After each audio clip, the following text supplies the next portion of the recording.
जब उन किडनैपर्स ने मेरे माता पिता को हम दोनों भाइयों में से किसी एक को चुनने के लिए मजबूर किया तो अचानक मेरे दिमाग में एक पुरानी याद ताज़ा हो गई। मुझे एहसास हुआ कि मैं इस परिवार में सिर्फ एक मोहरा हूँ, एक बलि का बकरा। मुझे अच्छी तरह पता था कि मेरे माता पिता मुझे ही छोड़ेंगे, वो बिना किसी हिचकिचाहट के मेरे बड़े भाई को चुनेंगे। इसीलिए मैंने भी फैसला कर लिया था कि अब मैं इस अमीर लेकिन मतलबी परिवार से हमेशा के लिए दूर हो जाऊंगा। तभी मेरी माँ की आवाज़ गूंजी, हमें सोचने की कोई जरूरत नहीं है, हम अपने बड़े बेटे को चुनते हैं। मेरे पिता ने मेरी तरफ देखा, उनकी आंखों में शर्मिंदगी और बेबसी थी। उन्होंने किडनैपर की तरफ देखकर हामी भरी और कहा, हाँ, यही हमारा फैसला है। किडनैपर ने मुड़कर मेरी बहन मुक्ताम और मेरी मंगेतर लिऊ रुयान की तरफ देखा। और तुम दोनों का क्या फैसला है? मेरी बहन ने बिना एक पल की देरी किए कहा, मैं अपने छोटे भाई मुक्का को चुनती हूँ। लेकिन मेरी मंगेतर, वो थोड़ी देर हिचकिचाई, उसने एक अपराध बोध भरी नजरों से मुझे देखा और फिर धीरे से बोली, मैं मुक्तान को चुनती हूँ। किडनैपर ने सिर हिलाया, तुम में से 3 लोगों ने एक ही इंसान को चुना है, तो ठीक है, मैं उसे आजाद कर देता हूँ। उसने मेरे भाई मुक्तान की गर्दन से चाकू हटाया और उसे जोर से धक्का दे दिया। मेरा भाई तुरंत भागकर माता पिता के पास चला गया। फिर उस आदमी ने मेरी तरफ देखा, क्या तुम्हारी कोई आखिरी इच्छा है? जो बोलना है जल्दी बोल लो। इसके बाद उसने तरस खाते हुए कहा, बेचारे, तुम भी कितने बदनसीब हो, एक ही घर के बेटे हो, लेकिन तुम्हारे घर वालों ने तुम्हें कितनी बेरहमी से मरने के लिए छोड़ दिया। और तुम्हारी ये होने वाली बीवी, ये भी किसी काम की नहीं निकली। अगले जन्म में किसी गरीब के घर पैदा होना कम से कम बाहर से चमकने वाले और अंदर से सड़े हुए इस अमीर परिवार से तो बेहतर ही होगा। ये बातें सुनकर मेरे माता पिता के चेहरे का रंग उड़ गया। मैंने भी किडनैपर की बात का समर्थन करते हुए कहा, आप लोगों जैसे परिवार में पैदा होना मेरी सबसे बड़ी बदनसीबी है। मेरे गालों पर जो आंसू थे वो अब सूख चुके थे। मेरे अंदर अब सिर्फ एक जमा देने वाली ठंडक बची थी, कोई जज्बात नहीं थे। मेरे माता पिता को अपनी आंखों पर यकीन नहीं हो रहा था। वो अपने उस छोटे बेटे को घूर रहे थे जो हमेशा उनकी हर बात मानता था। तुम ऐसी बातें कैसे कर सकते हो? मेरी माँ ने निराशा भरी आवाज में कहा, हमने तुम्हारे भाई को इसलिए चुना क्योंकि वो पहले भी एक बार किडनैप हो चुका है। बड़ी मुश्किल से वो उस सदमे से बाहर आया था। हम नहीं चाहते कि वो दोबारा उस दर्द से गुजरे। मैं कड़वाहट से हंस पड़ा, तो क्या सारा दर्द सहने के लिए मैं ही पैदा हुआ हूँ? मेरी माँ की बोलती बंद हो गई। हाँ, हम तुम्हें मरने थोड़े ही दे रहे हैं, तुम हमसे इतनी नफरत क्यों कर रहे हो? मुझे अच्छे से पता था कि उनके इस मरने नहीं दे रहे का क्या मतलब था, क्योंकि उस पहाड़ी के नीचे उन्होंने पहले से ही एक रेस्क्यू बोट लगा रखी थी। मैंने ताना मारते हुए कहा, तो क्या मुझे नफरत करने का भी हक नहीं है? पिछले 3 सालों में जब से मुक्तान किडनैप हुआ और फिर वापस आया, आप लोगों ने मेरे साथ कैसा बर्ताव किया है? आप लोगों ने न सिर्फ मुझसे मेरी पसंद की पढ़ाई छुड़वा दी, बल्कि मुझे हमेशा उसकी जगह एक कठपुतली की तरह इस्तेमाल किया। मैंने अपनी माँ को एक तीखी नजर से देखा, सिर्फ आपके मन को तसल्ली देने के लिए। मैंने अपने अंदर की घिन को दबाकर मुक्तान होने का नाटक किया। सिर्फ परिवार के नाम पर मैंने वो पढ़ाई की जो आपके बिजनेस के काम आ सके। मैंने कुकिंग सीखी, आपके लिए सूप बनाना सीखा, और वो भी इसलिए ताकि जब आप पागलपन में मुझे अपना बड़ा बेटा समझें तो कम से कम मुझे थोड़ा प्यार दे सकें। लेकिन जैसे ही आपको होश आता था और आप देखती थीं कि वो मैं हूं, आप मुझे गालियां देती थीं। आपने मुझे इतने कड़वे शब्द कहे, यहां तक कह दिया कि उस दिन किडनैप में क्यों नहीं हुआ। क्या एक माँ अपने सगे बेटे से ऐसी बातें कहती है? मैंने अपने अंदर की सारी भड़ास बाहर निकाल दी। क्या मैं आपका बेटा नहीं हूं? मुक्तान की हर परेशानी की कीमत हमेशा मैं ही क्यों चुकाता हूं? उसे मैंने तो किडनैप नहीं किया था ना। आज जब हम दोनों की जान खतरे में थी तब भी आपने उसे चुना और मुझे मरने के लिए छोड़ दिया। अगर आपको सिर्फ अपना प्यारा बेटा मुक्तान ही चाहिए था तो मुझे और मेरी बहन को पैदा ही क्यों किया? मुझे आप जैसे पत्थर दिल और बेदर्द माता पिता नहीं चाहिए। जिस पल आपने मुक्तान को चुना उसी पल मैंने तय कर लिया था कि आज से मेरा आपसे और इस परिवार से कोई रिश्ता नहीं है। तभी मेरी बहन मुक्ताम ने जोर जोर से तालियां बजानी शुरू कर दी। मुक्ता ने बिल्कुल सही कहा। उसने माता पिता को गुस्से से घूरते हुए कहा, आप जैसे लोग हमारे माता पिता कहलाने के लायक ही नहीं है। आज उसका भी इस परिवार से पूरी तरह मोहभंग हो चुका था। क्या आपको लगता है कि हम दोनों भाई बहन इस घर के झूठे प्यार के भूखे हैं? आपको अपना सब कुछ मुक्तान को देना है ना? शौक से दीजिए। अगर खून के रिश्ते की थोड़ी बहुत परवाह ना होती तो हम दोनों कब का इस ठंडे और बेरहम घर को छोड़ चुके होते। फिर मेरी बहन ने मुड़कर किडनैपर से गुजारिश की, तुम मेरे भाई को छोड़ दो, उसकी जगह मुझे बंदी बना लो। उसे पता था कि मुझे तैरना आता है, इसलिए अगर मैं पहाड़ी से गिरा तो मेरे बचने के चांस ज्यादा थे। लेकिन किडनैपर ने सिर हिलाकर मना कर दिया, नहीं, ऐसा नहीं हो सकता। तुम्हारे माता पिता अपना फैसला सुना चुके हैं, अब कुछ नहीं बदलेगा। मैंने अपनी बहन की तरफ देखा और कहा, दीदी, आपको मेरी खातिर अपनी जान खतरे में डालने की कोई जरूरत नहीं है। हम भाई बहन की ये बातें सुनकर माता पिता के चेहरे देखने लायक थे। उन्हें यकीन ही नहीं हो रहा था। उन्होंने सोचा था कि मैं गुस्सा करूंगा, लेकिन उन्हें यह अंदाजा नहीं था कि मैं हमेशा के लिए रिश्ते तोड़ दूंगा। वो कुछ बोलने ही वाले थे, लेकिन मैं अब उन पर एक सेकंड भी बर्बाद नहीं करना चाहता था। मैंने अपनी सर्द नजरें अपनी मंगेतर लिऊ रुयान पर फेरी। तो तुम भी मन ही मन मुक्तान से प्यार करती हो? तुम्हारे मेरे करीब आने की असल वजह यही थी ना कि तुम मुझे उसका सिर्फ एक विकल्प समझती थी। ये सुनकर उसका दिल बैठ गया। उसने देखा कि मुक्तान भी उसकी तरफ देख रहा है। उसने अपने होंठ चबा लिए। उसने धीरे से मुझसे कहा, मुझे माफ कर दो। जाहिर सी बात थी, उसने आज अपना फैसला सुनाकर सब कुछ साफ कर दिया था। अब उसे कुछ भी छिपाने की जरूरत नहीं थी। मैंने शांत आवाज में कहा, तो ठीक है, हम आज ही ब्रेकअप करते हैं और अपनी ये सगाई तोड़ते हैं। वो मुझे हैरानी से देखती रह गई। उसे बिल्कुल उम्मीद नहीं थी कि मैं इतनी जल्दी ये फैसला ले लूंगा। फिर मैंने अपने माता पिता को एक आखिरी दृढ़ निगाह से देखा। अगर आपने मुक्तान को चुना है और मुझे फेंक दिया है तो मैं भी आपकी ये इच्छा पूरी कर देता हूँ। इसके बाद चाहे मैं जीऊं या मरूं, मेरा और आपका कोई वास्ता नहीं। आज और अभी से मेरा और इस परिवार का रिश्ता हमेशा के लिए खत्म। मेरी इकलौती और असली रिश्तेदार सिर्फ मेरी ये बहन है। ये कहने के बाद मैंने वापस अपनी मंगेतर की तरफ देखा। और तुम्हारे साथ भी मेरा यही फैसला है। इसी पल से हमारी सगाई टूट चुकी है। हमारा कोई रिश्ता नहीं है। अगर आज मैं मर गया तो समझ लेना कि हम कभी एक दूसरे को जानते ही नहीं थे। और अगर मेरी किस्मत अच्छी रही और मैं बच गया तो कल को अगर हम सड़क पर टकरा भी जाएं तो एक दूसरे को अजनबियों की तरह ही देखना। इतना कहने के बाद मैंने आखिरी बार अपनी बहन की तरफ देखा। दीदी आप मेरी फिक्र मत करो। ये कहते ही मैंने किडनैपर के पैर पर पूरी ताकत से अपना पैर दे मारा। दर्द के मारे वो नीचे झुका और चाकू पकड़े हुए उसका हाथ ढीला पड़ गया। उसी पल मैंने मुड़कर सीधा पहाड़ी के किनारे की तरफ दौड़ लगा दी और बिना कुछ सोचे समझे गहरी समंदर की लहरों में छलांग लगा दी। मैं मुक्तान को जीतने नहीं देना चाहता था और न ही कभी वापस उस मुक्त परिवार में कदम रखना चाहता था। इसीलिए इस पहाड़ी से कूदकर मैंने मुक्त परिवार के साथ अपने सारे रिश्ते हमेशा के लिए खत्म कर लिए। मेरे लिए यही सबसे सही फैसला था। पानी में गिरने से ठीक पहले मुझे पीछे से किसी के चीखने की आवाज सुनाई दी। नहीं, पानी के अंदर जाते ही मैंने जल्दी से हाथ पैर मारे और अपने हाथों में बंधी रस्सी को खोल लिया। लेकिन मैं पानी के ऊपर नहीं गया। मैंने अपनी दिमागी ताकत का इस्तेमाल किया और गहराई में तैरता रहा ताकि मुक्त परिवार की उस रेस्क्यू बोट से बच सकूं। फिर मैं उल्टी दिशा में तेजी से तैरने लगा। करीब आधे घंटे तक तैरने के बाद मुझे आगे एक यॉट खड़ी दिखाई दी। ये नाव पक्का मुक्त परिवार की नहीं थी, इसलिए मैं सीधा उसी तरफ तैरने लगा। पास जाने पर मैंने देखा कि एक बेहद खूबसूरत और शांत सी दिखने वाली लड़की नाव पर बैठी मछली पकड़ रही थी। मैंने अपनी दिमागी ताकत से नाव का मुआयना किया तो पता चला कि उस लड़की के अलावा नाव पर सिर्फ 2 लोग और थे। जैसे ही मैं पानी से बाहर निकलकर उनसे मदद मांगने ही वाला था, तभी अचानक उस लड़की के पीछे खड़े एक आदमी ने उसे जोर से धक्का दे दिया। वो लड़की छपाक से पानी में गिर गई। उसने कुछ देर हाथ पैर मारे लेकिन फिर उसकी हिम्मत जवाब दे गई और वो धीरे धीरे समंदर की गहराई में डूबने लगी। साफ था कि उसे तैरना नहीं आता था। नाव पर मौजूद दूसरा आदमी ये देखकर बुरी तरह घबरा गया। वो लड़की को बचाने के लिए पानी में कूदने ही वाला था कि धक्का देने वाले आदमी ने उसे रोक लिया और फिर वो दोनों आपस में लड़ने लगे। मुझे बिल्कुल अंदाजा नहीं था कि मुझे ऐसा कुछ देखने को मिलेगा। मैं तुरंत उस लड़की की तरफ तैरा, डूबती हुई उस लड़की को कसकर पकड़ा और पानी के अंदर ही उसे अपने मुंह से सांस देने लगा। साथ ही मैंने अपनी दिमागी ताकत से उसे होश में लाने की कोशिश की। थामोसो ने जैसे ही आंखें खोली, उसने देखा कि वो पानी के अंदर है और एक आदमी ने उसे कसकर पकड़ा हुआ है जो उसे सांस दे रहा है। उसे होश में आता देख मैंने अपने होंठ हटा लिए और उसे पकड़कर पानी के ऊपर ले आया। कुछ ही सेकंड में हम दोनों पानी से बाहर थे। थामोसो का चेहरा बिल्कुल सफेद पड़ चुका था। वो बहुत मुश्किल से सांस ले रही थी, जैसे दम घुटने वाला हो। पता नहीं क्यों, पर मेरे इस अजनबी चेहरे को देखकर भी उसे मुझ पर एक अजीब सा भरोसा हो रहा था। उसने कांपती और रुंधे हुए गले से बस एक शब्द कहा, दवाई। मैंने देखा कि उसकी हालत बहुत खराब है। उसकी बात सुनकर मैं थोड़ा थोड़ा समझ गया कि माजरा क्या है। मैं आपको ऊपर ले चलता हूँ। ये कहकर मैंने अपनी दिमागी ताकत को उस आदमी के दिमाग पर वार करने के लिए इस्तेमाल किया जिसने उसे धक्का दिया था। वो आदमी अचानक एक पल के लिए सुन्न पड़ गया। इसी मौके का फायदा उठाकर उसे लड़ रहे दूसरे आदमी ने उसे जोरदार लात मारी और पानी में गिरा दिया। अपनी मालकिन को एक अजनबी के साथ सुरक्षित देखकर उस आदमी ने राहत की सांस ली। अब उसे मुझ पर शक करने की कोई फुर्सत नहीं थी। उसने तुरंत एक रस्सी नीचे फेंकी। उसने ऊपर से चिल्लाकर कहा, भाई जरा एक हाथ लगाना। मैंने सिर हिलाया, रस्सी पकड़ी और उसे सावधानी से लड़की की कमर से बांध दिया। वो आदमी जिसे लात मारकर पानी में गिराया गया था, वो हमें रोकने के लिए हमारी तरफ तेजी से तैरता हुआ आने लगा। मैंने भवे सिकोड़ी और नाव वाले आदमी से चिल्लाकर कहा, तुम जल्दी से इन्हें ऊपर खींचो और दवाई दो। उसने कहा ठीक है और थामोसो को तेजी से ऊपर खींचने लगा। इधर मैंने मुड़कर उस कमीने की तरफ तैरना शुरू किया। हम दोनों पानी के अंदर ही भिड़ गए। मैंने कुछ ही पलों में उसे ऐसा मारा कि वो पानी में डूबने लगा। जब उसे लगा कि वो मुझसे नहीं जीत सकता और ऊपर से घायल भी था, तो वो दुम दबाकर वहां से भाग निकला। मैंने भी उसका पीछा नहीं किया। आखिर ये कानून का समाज है, किसी को मारना जुर्म है और वैसे भी बुरे काम का नतीजा आज नहीं तो कल मिल ही जाएगा। ये सोचकर मैं वापस यॉट की तरफ मुड़ गया। उस आदमी ने एक रस्सी नीचे लटका दी थी। मैं उसे पकड़कर नाव पर चढ़ गया। तब तक थामोसो ने दवाई खा ली थी। उसके सीने का दर्द और सांस न आने की तकलीफ काफी कम हो गई थी। उसने अपना पीला पड़ा हुआ चेहरा उठाया और मेरी तरफ देखा। शुक्रिया। उसे देखकर मुझे लगा जैसे मैंने इसे कहीं देखा है। फिर जैसे ही मेरी नजर उसके हाथ में पकड़ी हार्ट अटैक की दवाई पर पड़ी, इस शरीर की पुरानी यादें ताजा हो गईं। मैं तुरंत समझ गया कि वो कौन है। आप थामोसो है ना? वो हैरान रह गई। तुम मुझे जानते हो? मैंने मुस्कुराते हुए कहा, आप हमारी यूनिवर्सिटी की बहुत पॉपुलर स्टूडेंट हैं, एक तरह से गॉडेस हैं। शायद ही कोई होगा जो आपको न जानता हो। मैंने आपको कॉलेज में देखा है। मैं आपसे जूनियर हूँ और हाँ, मेरा नाम मुक्का है। थामोसो के उस शांत और खूबसूरत चेहरे पर एक हल्की सी मुस्कान आ गई। तो अब हमारी जान पहचान हो गई। मेरी जान बचाने के लिए तुम्हारा बहुत बहुत शुक्रिया। मैंने हंसते हुए हाथ हिलाया। आप इतना फॉर्मल मत होइए, मैं तो बस इत्तेफाक से वहां था और मदद कर दी। थामोसो ने फिर पूछा, लेकिन तुम समंदर में क्या कर रहे थे? ये इत्तेफाक कुछ ज्यादा ही अजीब नहीं है। मैं खुद समंदर में कूदा था। ये सुनकर थामोसो और उसके पीछे खड़ा आदमी दोनों चौंक गए। खुद कूदे थे? मुझे उन्हें पूरी सच्चाई बतानी पड़ी। दरअसल मुझे और मेरे बड़े भाई को एक गैंग ने किडनैप कर लिया था और वो हमें समंदर किनारे एक पहाड़ी पर ले गए। वहां उन्होंने मेरे माता पिता और मेरी मंगेतर से कहा कि हम दोनों भाइयों में से किसी एक को चुन लें और वो दूसरे को समंदर में फेंक देंगे। और उन सब ने मेरे भाई को चुना। उस वक्त मैं बहुत गुस्से में था और मेरा दिल टूट चुका था, इसलिए मैंने खुद ही छलांग लगा दी ताकि उनसे अपने सारे रिश्ते हमेशा के लिए खत्म कर सकूं। तुम्हारी मंगेतर भी थी?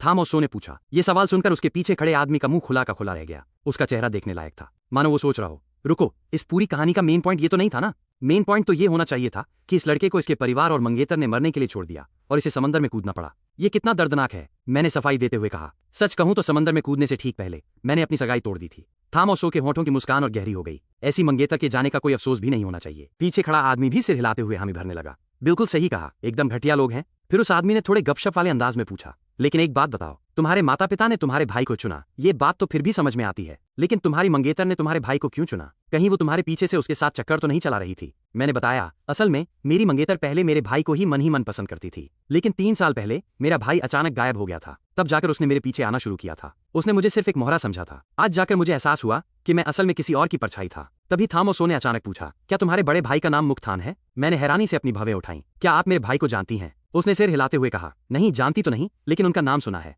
3 साल पहले जब वो अचानक गायब हो गए थे तो मुक परिवार ने उन्हें पागलों की तरह हर जगह ढूंढा था। मैंने अपनी माँ और कॉलेज के कुछ लोगों से उनके बारे में सुना था। वो कुछ पल सोचकर आगे बोली, सच कहूं तो मुझे ये भी नहीं पता कि वो दिखते कैसे हैं। असल में उसने बस कॉलेज में उड़ी उड़ी अफवाहें सुनी थीं। लोग कहते थे कि मुक्तान मेडिकल टेक्नोलॉजी में बहुत होशियार थे, बस अफसोस कि वो गायब हो गए। लेकिन उसने कभी उन पर इतना ध्यान नहीं दिया था। ये सुनकर मेरी आंखों में एक हल्की सी मुस्कान आ गई। अच्छा, तो ये बात है। फिर मैंने उससे पूछा, क्या मैं आपकी इस यॉट से किनारे तक जा सकता हूँ? यहाँ से किनारा बहुत दूर है और मैं सच में अब और तैरना नहीं चाहता। थामोसो ने मुस्कुराते हुए सिर हिलाया। हाँ बिल्कुल, इसमें कोई परेशानी नहीं है। फिर उसने बहुत ही नरमी से कहा, मेरी नाव पर नए बाथरोब रखे हैं, अगर तुम्हें ऐतराज ना हो तो तुम जाकर नहा लो और ये गीले कपड़े उतार दो। पीछे खड़ा वो आदमी थामोसो को ऐसे घूर रहा था जैसे कोई भूत देख लिया हो। जो लड़की हमेशा आदमियों से दूरी बनाकर रखती थी और सख्त लहजे में बात करती थी, वो आज इतनी मेहरबान कैसे हो गई? मैं नहाने के बाद बाथरोब पहनकर आराम से बाहर आया। थामोसो ने मुझे एक गिलास गर्म पानी देते हुए कहा, तुम्हारे कपड़े धुल गए हैं और सूख भी गए हैं। उसकी यॉट पर वॉशिंग मशीन और ड्रायर दोनों थे। मैंने पानी का गिलास लिया, एक ही सांस में पी गया और अपने सूखे कपड़े ले लिए। आपका बहुत बहुत शुक्रिया। उसकी आंखों में फिर से एक चमक और मुस्कान आ गई। करीब 10 मिनट में हमारी यॉट किनारे पर पहुंच जाएगी। तुम्हारे पास तो कोई सामान भी नहीं है, कहो तो मैं तुम्हें तुम्हारे घर छोड़ दूं? लेकिन तभी उसे याद आया कि मैं अपने परिवार से सारे रिश्ते तोड़ चुका हूं। उसने तुरंत अपनी बात सुधारते हुए कहा, अरे मेरा मतलब, अगर तुम उस घर में नहीं जाना चाहते तो मैं तुम्हारे लिए रुकने का कोई इंतजाम कर सकती हूँ। जब वो इतनी मदद कर ही रही थी तो मैंने भी ज्यादा दिखावा नहीं किया। मैं अब उस घर में वापस नहीं जाना चाहता, तो मुझे रहने की जगह के लिए आपको ही तकलीफ देनी पड़ेगी। थामोसो ने हल्के से मुस्कुराकर बड़े प्यार से कहा, तुमने मेरी जान बचाई है, तुम्हारे लिए इतना सा काम करना कोई तकलीफ की बात नहीं है। इसके बाद मैंने उसका फोन मांगा और एक ऐसा नंबर डायल किया जो मुझे मुंह ज़बानी याद था। तुरंत ही सामने से कॉल उठ गई। हेलो, कौन? मैंने कहा, दीदी, क्या आप अभी बात कर सकती हैं? फोन के दूसरी तरफ मेरी बहन मुक्ताम की सांसें तेज हो गईं। उसने घबराते हुए जल्दी से कहा, हाँ, मैं अभी उन लोगों के साथ नहीं हूँ। तुम ठीक तो हो ना? तुम्हें कुछ हुआ तो नहीं? वो इस वक्त रेस्क्यू बोट पर लोगों को लेकर मुझे ही ढूंढ रही थी। जब उसने बताया कि वो आसपास के समंदर में मुझे तलाश रही है तो मैंने उसे बताया कि मैं बिल्कुल ठीक हूँ। पानी में कूदने के बाद मैंने अपनी रस्सियां खोल ली थीं और कुछ दूर तैरने के बाद मुझे मदद मिल गई थी। मेरी बात सुनकर मुक्ताम ने राहत की एक बहुत लंबी सांस ली। शुक्र है तुम ठीक हो। फिर वो बोली, ये नंबर उसी का है ना जिसने तुम्हें बचाया है? उसे बोलो कि मुझे वीचैट पर ऐड करे और लोकेशन भेजे। मैं तुम्हें लेने आ रही हूँ। दीदी, आपको मुझे लेने आने की कोई जरूरत नहीं है, आप बस मुझे ढूंढने का नाटक करती रहिए, ठीक है? मुझे पता था कि वो बहुत परेशान होगी, इसलिए मैंने उसे पहले ही फोन कर दिया था। मेरी बहन बहुत समझदार थी, वो तुरंत मेरा इशारा समझ गई। तो तुम भी गायब होने का खेल खेलना चाहते हो? मेरे चेहरे पर एक तिरछी मुस्कान आ गई। जब मुक्तान ये खेल खेल सकता है तो मैं क्यों नहीं? मैंने उससे पूछा, दीदी, जब हम पहाड़ी पर थे तो मैंने देखा था कि कोई पीछे खड़ा होकर सबका वीडियो बना रहा है, वो आपका ही आदमी था ना? मुक्तान ने हंसते हुए मेरी तारीफ की। मेरा भाई वाकई बहुत होशियार है। मुझे डर था कि वो लोग कोई गंदी चाल ना चलें, इसलिए मैंने अपने बॉडीगार्ड को सब कुछ रिकॉर्ड करने को कहा था ताकि हमारे पास पक्का सबूत रहे। लेकिन अगले ही पल उसकी आवाज गंभीर हो गई। पहाड़ी पर तुमने जो कुछ भी कहा था, क्या वो सब सच था? मैंने दृढ़ता से जवाब दिया, बिल्कुल सच था। इसीलिए तो मैंने पूछा कि वो वीडियो बनाने वाला आपका आदमी है या नहीं। अगर मुक्तान वापस आ ही गया है तो मैं उसे उसका सब कुछ लौटा दूंगा। कहीं उन लोगों को ये ना लगे कि मैं मुक परिवार की दौलत का भूखा हूँ। इस बार मेरा दिल पूरी तरह से उनके लिए मर चुका है। ऐसे माता पिता और रिश्तेदारों की मुझे कोई जरूरत नहीं है। मुक्तान कुछ देर तक चुप रही और फिर मुझे तसल्ली देते हुए बोली, चलो, आखिरकार तुमने सही फैसला कर ही लिया तो ठीक है, हम दोनों मिलकर मुक परिवार से हमेशा के लिए रिश्ता तोड़ लेते हैं। उस घर में वैसे भी ऐसा कुछ नहीं है जिसके लिए रुका जाए। इस बार वो भी अपने माता पिता से पूरी तरह निराश हो चुकी थी। उन्होंने अपनी बेटी की कभी परवाह तक नहीं की थी। बचपन से लेकर आज तक उन्होंने उसे कभी प्यार नहीं दिया था, इसलिए उसे इस बात की आदत हो चुकी थी। लेकिन जब उन्होंने मुझे सिर्फ एक कठपुतली समझा और मुक्तान के लिए मुझे मरने के लिए छोड़ दिया तो उसका खून खौल उठा था। मैंने कहा, मैं भी यही सोचता हूँ। मेरी ये जुड़वा बहन मुक परिवार में मुझसे भी बदतर जिंदगी जी रही थी। दीदी, आपको नाटक करना तो आता है ना? मुक्ताम ने मजाकिया अंदाज में कहा। मैंने भले ही फिल्मों में काम ना किया हो, लेकिन मेरी एक्टिंग काफी सॉलिड है। तुम चाहते हो ना कि मैं पागलों की तरह तुम्हें ढूंढने का नाटक करूं? मैंने हंसते हुए कहा, वाह दीदी, आप बहुत तेज हो। मैं कुछ दिनों के लिए गायब रहूंगा, आप 2 दिन तक मुझे ढूंढने का नाटक कीजिए। उसके बाद वो वीडियो इंटरनेट पर डाल देना और उसी मौके का फायदा उठाकर हम दोनों की तरफ से मुक परिवार से सारे रिश्ते तोड़ने का ऐलान कर देना। और हाँ, आप लियू परिवार के घर जाकर मेरी सगाई भी तोड़ाना और आसपास के लोगों में भी ये बात फैला देना कि लियू रुयान जैसी घटिया लड़की को मैंने लात मार दी है। मुझे आगे कुछ नहीं सोचना था। मुक और लियू दोनों परिवारों को अपनी झूठी शान बहुत प्यारी है, लेकिन मुझे कोई फर्क नहीं पड़ता। जब इज्जत उड़ेगी तो दोनों की उड़ेगी और गलती मेरी नहीं है। उन्होंने मुझे मोहरा बनाया और जरूरत पड़ने पर बेरहमी से फेंक दिया। ऐसे में मेरा उनसे रिश्ता तोड़ना बिल्कुल जायज है। मुक्ताम मुस्कुराई। आइडिया बहुत अच्छा है, मैं सब कुछ बढ़िया से संभाल लूंगी, लेकिन इसके बाद हम बात कैसे करेंगे? मैंने कहा, मैं एक नया फोन और सिम कार्ड खरीद लूंगा और आपको अपना नंबर भेज दूंगा। ठीक है, तो मैं फोन रखती हूँ। कॉल कटने के बाद मैंने फोन थामोसो को लौटा दिया। क्या आप मेरे लिए एक नया फोन और सिम कार्ड मंगवाने का इंतजाम कर सकती हैं? मैं बाद में पैसे कमाकर आपको लौटा दूंगा, इसमें कोई परेशानी की बात नहीं है। मुझे इस तरह बिना किसी हिचकिचाहट के बात करते देख थाम ओसो को बिल्कुल बुरा नहीं लगा, बल्कि उसे अंदर ही अंदर एक अजीब सी खुशी महसूस हो रही थी। हमने थोड़ी देर और मजे से बातें की और फिर मैं अंदर कमरे में जाकर कपड़े बदलने लगा। दूसरी तरफ जब मुक्ताम ने मेरा फोन रखा तभी लियू रुयान की रेस्क्यू बोट वहां पहुंच गई। लियू रुयान बहुत घबराई हुई लग रही थी। उसने आते ही पूछा, क्या मुक्का का कुछ पता चला? मुक्ताम को तो उसकी शक्ल देखते ही चिढ़ मच रही थी। उसका चेहरा गुस्से से लाल हो गया। अब तुम्हारा मेरे भाई से कोई रिश्ता नहीं है, तुम किस हक से ये सवाल पूछ रही हो? उसने अपनी ठंडी और गुस्से से भरी नजरों से उसे घूरते हुए कहा, अगर मेरे भाई को खरोंच भी आई ना तो मैं तुम लोगों को जिंदा नहीं छोड़ूंगी। फिर उसने अपनी नाव चलाने वाले से कहा, तलाश जारी रखो, इसकी बात पर ध्यान मत दो। जी मैडम। असल में मुक्ताम को माता पिता के भेजे गए आदमियों पर बिल्कुल भरोसा नहीं था, इसलिए नाव पर मौजूद सभी लोग सिर्फ उसी के आदेश मान रहे थे। लियू रुयान उसकी बातें और नफरत देखकर सब समझ गई। वो विशाल समंदर को देखने लगी। उसका दिल एकदम खाली और खौफ से भर गया था। मुक्का आखिर कहाँ है? इतना वक्त बीत चुका है, क्या वो अभी जिंदा भी होगा? जैसे ही उसने ये सोचा कि शायद मैं मर चुका हूं, उसके दिल में एक जोरदार दर्द उठा। ये दर्द उस दर्द से कहीं ज्यादा भयानक और घुटन भरा था जो उसे 3 साल पहले मुक्तान के गायब होने पर हुआ था। वो अपना सीना पकड़कर खड़ी थी और उसकी आंखों में भयानक दुख और पछतावा साफ झलक रहा था। मुक्ताम ने मुड़कर जब उसकी ये नौटंकी देखी तो वो ताना मारने से खुद को रोक नहीं पाई। तुम्हारे इस झूठे और लेट आए प्यार की कोई कीमत नहीं है। अब यहाँ ये रोने धोने का नाटक करके किसे बेवकूफ बना रही हो? मुझे तो तुम्हें देखकर उल्टी आ रही है। फिर उसने बड़ी बेरहमी से कहा, अगर मेरा भाई जिंदा लौट आया तो उससे दूर ही रहना, वरना तुम मुझे जब भी दिखोगी मैं तुम्हें पीटूंगी। इधर मेरा क्या हुआ? थाम ओसो के साथ यॉट से उतरने के बाद हम सीधा उस कार में बैठे जिसे उसने पहले ही बुला लिया था। इसी वजह से बंदरगाह पर मुक परिवार के जो जासूस खड़े थे उन्हें भनक तक नहीं लगी कि मैं वहां से निकल चुका हूँ। थाम ओसो मुझे एक शानदार अपार्टमेंट में ले गई जो उसी के नाम पर था। घर बहुत खूबसूरती से सजा हुआ था, लेकिन वो कभी यहाँ रहने नहीं आई थी। हम दोनों अभी बैठे ही थे कि कोई एक नया मोबाइल, एक लैपटॉप और पहनने के लिए ढेर सारे आरामदायक और नाइट सूट वाले कपड़े ले आया। मैंने कहा, आपका बहुत बहुत शुक्रिया। थाम ओसो ने हल्के से मुस्कुराते हुए कहा, तुम शुक्रिया मत कहो, अब तुम आराम करो। अगर कुछ चाहिए हो तो मुझे कॉल कर लेना। मुझे लग रहा था कि वो पक्का अपने उस गद्दार आदमी का हिसाब किताब करने जा रही थी। उसके जाने के बाद मैंने अपने नए फोन से तुरंत अपनी बहन को एक मैसेज किया, फिर लैपटॉप खोलकर सर्च बार में टाइप किया, थाम ओदाओ। पल भर में ही उस आदमी थाम ओदाओ की सारी जानकारी मेरे सामने थी। कुछ ही देर में मैंने उसकी कंपनी के डेटाबेस को हैक कर लिया। वहां मुझे उसके कई सारे काले और गैर कानूनी कारनामों का कच्चा चिट्ठा मिल गया। मैंने तुरंत उन सभी सबूतों को डाउनलोड किया, उनके स्क्रीनशॉट लिए और उन सबको एक नई ईमेल आईडी बनाकर उसमें सेव कर लिया। इसके बाद मैंने थाम ओदाओ के फोन और पर्सनल लैपटॉप को भी हैक कर लिया। और जैसा कि मुझे शक था, मुझे वो पक्के सबूत मिल गए जो साबित करते थे कि किडनैपर्स के साथ डील उसी ने की थी। यहाँ तक कि मेरे पास वो ऑडियो रिकॉर्डिंग भी थी जिसमें उसने थाम ओसो को समंदर में धक्का देने का हुक्म दिया था। इन सब के साथ साथ कई चैट्स का रिकॉर्ड भी था। मैंने बहुत सावधानी से इन सारे सबूतों का बैकअप ले लिया और उन्हें एक नए ईमेल में सेव कर दिया। करीब 1 घंटे बाद अचानक डोरबेल बजी। मैंने दरवाजा खोला तो सामने थाम ओसो खड़ी थी। उसके हाथ में खाने का एक पैकेट था।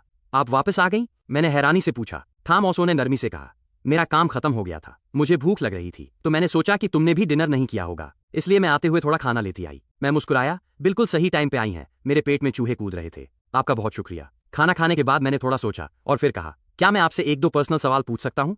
अगर आपको ठीक न लगे तो आप जवाब मत दीजिएगा। थाम ओसो ने मेरी आंखों में देखते हुए कहा, तुम पूछ सकते हो। अगर पहले का कोई वक्त होता तो वो एक ऐसे अजनबी पर बिल्कुल भरोसा नहीं करती जिसे मिले अभी 1 दिन भी ना हुआ हो, लेकिन पता नहीं क्यों उसे मुझ पर एक अजीब सा भरोसा हो गया था। उसे अपनी अंतरात्मा पर यकीन था कि मैं उसे कभी नुकसान नहीं पहुंचाऊंगा। मैंने पूछा, क्या आप थाम ओदाओ को जानती हैं? ये नाम सुनकर थाम ओसो एकदम चौंक गई। तुम्हें कैसे पता कि वो मेरे पिता का नाजायज बेटा है? क्या बात है? मैंने उसे सब सच बता दिया। मुझे पता चला है कि 3 साल पहले मुक्तान को किडनैप करवाने के पीछे भी उसी का हाथ था, इसलिए मुझे शक हुआ कि शायद आज वाली किडनैपिंग में भी उसी की चाल है। तो मैंने उसका फोन और लैपटॉप हैक कर लिया। मैं आगे बोला, मुझे न सिर्फ इन किडनैपिंग्स में उसका हाथ होने के सबूत मिले हैं, बल्कि मुझे ये भी पता चल गया है कि आज तुम्हें समंदर में धक्का देने के पीछे भी उसी का मास्टरमाइंड था। उसने कॉल और चैट्स का सारा रिकॉर्ड डिलीट कर दिया था, जिसे पुलिस या नेटवर्क वाले भी नहीं निकाल पाते। मैंने देखा कि मेरी बात सुनकर थाम ओसो को ज्यादा हैरानी नहीं हुई। असल में उसे पहले से ही थाम ओदाओ पर शक था, बस उसके पास कोई पक्का सबूत नहीं था। जिस बॉडीगार्ड ने उसे पानी में धक्का दिया था वो पकड़ा जा चुका था, लेकिन वो यही रट लगाए हुए था कि उसे अमीरों से चिढ़ है और जलन के मारे उसने ऐसा किया। उसके फोन रिकॉर्ड्स या बैंक अकाउंट में भी कोई अनजान पैसा या गड़बड़ नहीं मिली थी।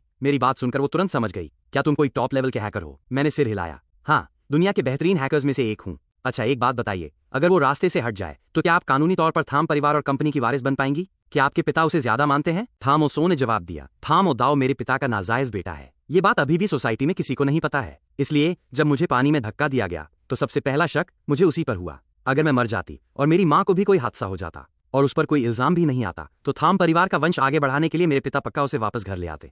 अगर ऐसा हो जाता तो वो सच में थाम परिवार और मेरी कंपनी दोनों को हड़प लेता। उसकी बात सुनकर मेरे दिमाग में सारी कड़ियां जुड़ गईं। उसके चुप होते ही मैंने कहा, क्या आपको वो सबूत चाहिए? मैं आपको भेज देता हूँ। थाम ओसो तुरंत समझ गई कि मैं उन सबूतों की बात कर रहा हूँ जो साबित करते थे कि थाम ओदाओ ने दूर बैठे सब कुछ प्लान किया था। पहले ये सिर्फ उसका शक था, पर अब सबूत सामने थे तो जाहिर है कि अब वो थाम ओदाओ को दोबारा वार करने का मौका नहीं देने वाली थी। मैंने एक और बात जोड़ी, उसे तुरंत बर्बाद करने की जल्दबाजी मत कीजिएगा, हम उसे धीरे धीरे नर्क में गिरने का मजा चखाएंगे। हाँ मौसो, मेरा मतलब समझ गई। उसने कुछ पल सोचा और कहा, समंदर में अभी भी तुम्हारी तलाश की जा रही है। अगले 2 दिनों तक तुम घर से बाहर मत निकलना, मैं रोज तुम्हारे लिए खाना ले आऊंगी। मैंने मुस्कुराकर सिर हिलाया, ठीक है, वैसे भी मैं कुछ दिनों तक बाहर जाने वाला नहीं हूँ। अगर मुक परिवार को पता चल गया तो सारा मजा किरकिरा हो जाएगा। हम दोनों ने थोड़ी देर और बातें की और फिर था मौसो वहां से चली गई। दूसरी तरफ उसी पहाड़ी के नीचे समंदर में एक बड़ी सी यॉट खड़ी थी। मुक परिवार के माता पिता और मेरा भाई मुक्तान तीनों डेक पर खड़े थे। वो रेस्क्यू टीम से ताजा रिपोर्ट सुन रहे थे, लेकिन मेरा कोई सुराग नहीं मिला था। मेरे पिता का चेहरा एकदम पीला पड़ चुका था। अपनी पत्नी की रुआंसी हालत देखकर उन्हें भी बहुत तकलीफ हो रही थी। उन्होंने कहा, तुम दोनों घर जाओ, मैं टीम के साथ मिलकर उसे ढूंढता हूँ। मेरी माँ को यकीन ही नहीं हो रहा था कि उनका छोटा बेटा इतने बेरहम तरीके से पहाड़ी से कूद जाएगा। उनकी आंखें लाल थीं।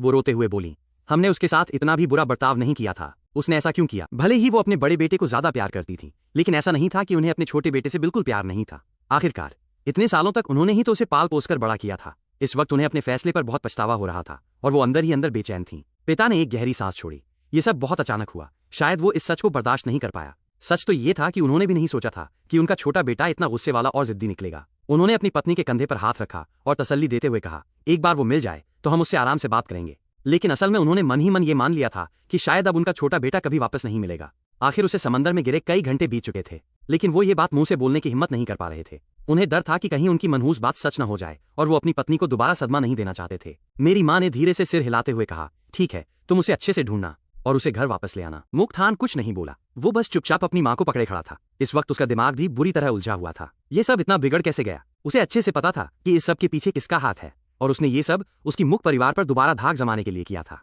लेकिन उसने सपने में भी नहीं सोचा था कि मैं इस तरह का पागलपन करूंगा और सीधा समंदर में छलांग लगा दूंगा। वो मुझे मारना नहीं चाहता था, वो बस मुझे ये एहसास दिलाना चाहता था कि अब मेरी इस परिवार में कोई जगह नहीं है। तो फिर चीजें मेरे प्लान के हिसाब से क्यों नहीं हुई? वो मन ही मन झुंझला रहा था। कुछ ही देर में वहां एक रेस्क्यू बोट आ पहुंची। मुक्ताम ने सिर उठाया और अपने पिता को ताना मारते हुए कहा, आप जैसे सोने चांदी से बने इंसान को खुद आकर झूठा दिखावा करने की कोई जरूरत नहीं है। मेरे भाई को मैं खुद ढूंढ लूंगी। अब बहुत फिक्र हो रही है। पहले आप लोग क्या कर रहे थे? अगर उसने पहले से तैयारी न की होती और खुद समंदर में न कूदा होता तो क्या आपको लगता है कि वो किडनैपर उसे नहीं मारता? शायद वो अब तक डूब चुका होता। मेरे पिता का चेहरा गुस्से से लाल हो गया। वो चिल्लाए, तुम ये कैसी बकवास कर रही हो? मुक का मेरा भी बेटा है, मैं उसे ढूंढ रहा हूं, तो इसमें दिखावा कैसा? तुम दिन ब दिन बदतमीज होती जा रही हो। मुक्तान ने उन्हें अपनी तीखी नजरों से घूरा। कुछ देर पहले उस पहाड़ी पर उसे किसने मरने के लिए छोड़ा था? आप ही लोगों ने ना? अगर वो खुद नहीं कूदता तब भी तो आप लोगों ने उसे मरने के लिए उस किडनैपर के भरोसे ही छोड़ दिया था। उसने माता पिता दोनों को अपनी बर्फीली और नफरत भरी नजरों से देखा। अगर मुक्का को कुछ भी हुआ तो उसके जिम्मेदार सिर्फ और सिर्फ आप दोनों होंगे। वो आगे बोली, बचपन से ही आपने हम दोनों भाई बहन के दिमाग में ये बात भर दी थी कि हमें कभी मुक्तान से मुकाबला नहीं करना है, उसे नीचा नहीं दिखाना है। इसीलिए तो उसने फाइन आर्ट्स की पढ़ाई चुनी और मैंने आपकी बात मानकर एक किंडरगार्टन टीचर बनना मंजूर किया। अगर मैंने चुपके से डीएनए टेस्ट करवाकर ये तसल्ली नहीं की होती कि हम दोनों आपके सगे बच्चे हैं, तो मुझे पक्का यकीन था कि हम किसी दुश्मन के बच्चे हैं जिन्हें आपने अनाथालय से उठा लिया है। दूसरों के घरों में बच्चों को सिखाया जाता है कि बड़े छोटों का ख्याल रखें, लेकिन हमारे घर में सब कुछ उल्टा है। आपको हमेशा इसी बात का डर लगा रहता था कि अगर हम दोनों ज्यादा काबिल बन गए तो कहीं मुक्तान के लिए खतरा न बन जाए। इसीलिए आपने जानबूझकर हमें नाकाबिल बनाए रखा। कभी कभी तो मुझे हंसी आती है। अगर आपको मुक्तान की काबिलियत पर इतना ही भरोसा था तो आपको हमें नीचा दिखाने की जरूरत क्यों पड़ी? उसने एक तीखी और ताने भरी मुस्कान के साथ कहा, सच तो ये है कि अंदर ही अंदर आपको खुद उसके उस तथाकथित टैलेंट पर कोई भरोसा नहीं था, है ना? उसकी बातें सुनकर पिता मुक का चेहरा गुस्से से लाल हो गया। बकवास बंद कर, तू ये क्या अनाप शनाप बक रही है? बदतमीज लड़की, तेरी इतनी हिम्मत कि तूने छुपकर डीएनए टेस्ट करवाया। क्या हमने तुम्हारे साथ इतना बुरा किया है? वो हाँफते हुए आगे चिल्लाए, क्या मैंने और तेरी माँ ने तुम दोनों को एक अच्छी जिंदगी नहीं दी? हमने तुम्हारा क्या बिगाड़ा है? मुक्ताम ने होंठ सिकोड़ते हुए कहा, अच्छी जिंदगी? जब आप दोनों बूढ़े हो जाएंगे तब मैं भी आपको बिल्कुल वैसी ही अच्छी जिंदगी दूंगी। तब मैं आप दोनों को एक बढ़िया से ओल्ड एज होम वृद्धाश्रम में डाल दूंगी जहां नर्सें दिन रात आपकी देखभाल करेंगी। तब आपको समझ आएगा कि जब अपने ही खून के रिश्ते वाले मुंह फेर लेते हैं तो कितनी तकलीफ होती है। माँ मुक तो ये सुनकर गुस्से से आग बबूला हो गई। मुक्तान ने भी त्योरियां चढ़ा ली और अपनी उस बहन से बोला जिसे वो कभी पसंद नहीं करता था, मैंने तुम दोनों से किसी भी चीज के लिए कभी मुकाबला नहीं किया। जो भी हुआ वो कोई नहीं चाहता था। तुम इस सब का गुस्सा माता पिता पर क्यों निकाल रही हो? मुक्ताम ने उसे एक ठंडी और नफरत भरी नजर से घूरा। तुम्हारे जैसा झूठा इंसान जिसे सब कुछ मिल भी गया और अब बेचारा बनने का नाटक भी कर रहा है। अगर तुम्हारी वजह से न होता तो क्या आज मेरे भाई की जिंदगी और मौत का सवाल पैदा होता? जब से तुम इस घर में लौटे हो तुमने हम दोनों भाई बहनों को नीचा दिखाने का कोई मौका नहीं छोड़ा है, खासकर मुक्का को। क्या तुम्हें इस बात का डर सताने लगा था कि बायोटेक्नोलॉजी में उसका हुनर तुमसे कहीं ज्यादा है? वो तुम्हारी आंखों में खटकने लगा था, इसलिए तुम उसे रास्ते से हटाना चाहते थे, है ना? हो सकता है कि ये पूरी किडनैपिंग की नौटंकी ही तुमने रची हो। उसने एक ठंडी मुस्कान के साथ कहा, अगर मुझे गलती से भी इस बात का कोई सबूत मिल गया कि इस सब में तुम्हारा हाथ था तो मैं तुम्हें जिंदा नहीं छोड़ूंगी। उसे बिल्कुल भी यकीन नहीं था कि 3 साल पहले जो हुआ था उसमें मुक्तान पूरी तरह से मासूम था। मुक्तान का शांत दिखने वाला चेहरा अब गुस्से से तन गया था। मुक्ताम, मैं समझ सकता हूं कि मुक्का के गायब होने से तुम परेशान हो और इसीलिए उल्टी सीधी बातें कर रही हो, लेकिन मैं ये बिल्कुल बर्दाश्त नहीं करूंगा कि तुम मुझ पर ऐसा घटिया इल्जाम लगाओ। अगर तुम्हें मुक ग्रुप चाहिए तो आकर ले लो, मैं किसी भी चुनौती के लिए तैयार हूँ। मेरे भी कुछ उसूल हैं, मैं चंद पैसों के लिए अपने ही सगे भाई की जान खतरे में नहीं डालूंगा। मुक्ताम जोर से हंस पड़ी। उसकी हंसी में सिर्फ नफरत और तिरस्कार था।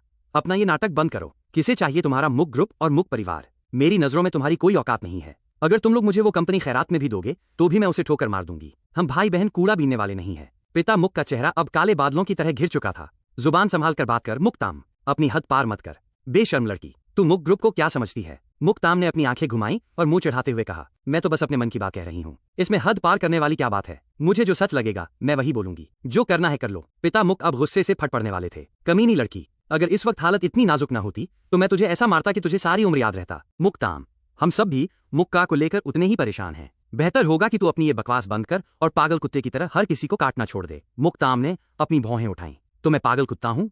अगर मैं कुत्ता हूँ तो मुझे पैदा करने वाले क्या हुए? माँ मुक को यकीन ही नहीं हो रहा था कि उनकी अपनी बेटी उन्हें इस तरह जलील कर सकती है। वो गुस्से से कांपने लगी और उसकी तरफ उंगली उठाते हुए बोली, तू सच में बदतमीज और जाहिल है। पिता मुक भी गुस्से से हकलाने लगे।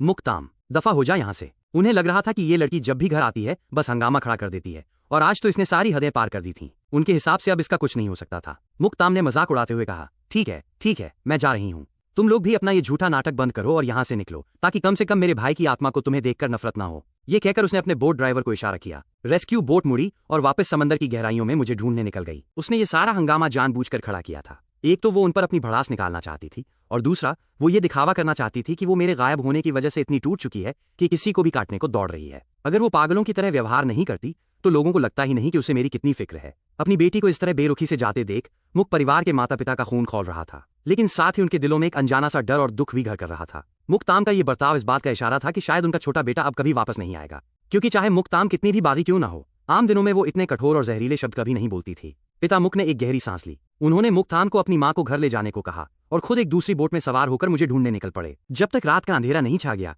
वो समंदर की खाक छानते रहे, लेकिन मेरा कोई नामो निशान नहीं था। वक्त तेजी से बीत रहा था और रात के अंधेरे में समंदर में किसी को ढूंढना नामुमकिन सा हो गया था। आखिरकार उन्हें हार माननी पड़ी और वो अपने साथियों के साथ वापस घर लौट गए। लेकिन मुक्ताम उस घर में वापस नहीं गई। वो आराम से अपनी एक शानदार प्राइवेट यॉट पर चढ़ी, मुझे एक कॉल किया और फिर बेफिक्र होकर एक गहरी और सुकून भरी नींद सो गई। उधर ल्यूरू यान आधी रात के 12 बजे तक पागलों की तरह मुझे ढूंढती रही। उसके बाद वो थक हार कर और पूरी तरह टूटकर अपने घर लौटी। अगले दिन मुक परिवार ने समंदर में सिर्फ अपनी रेस्क्यू टीम भेजी।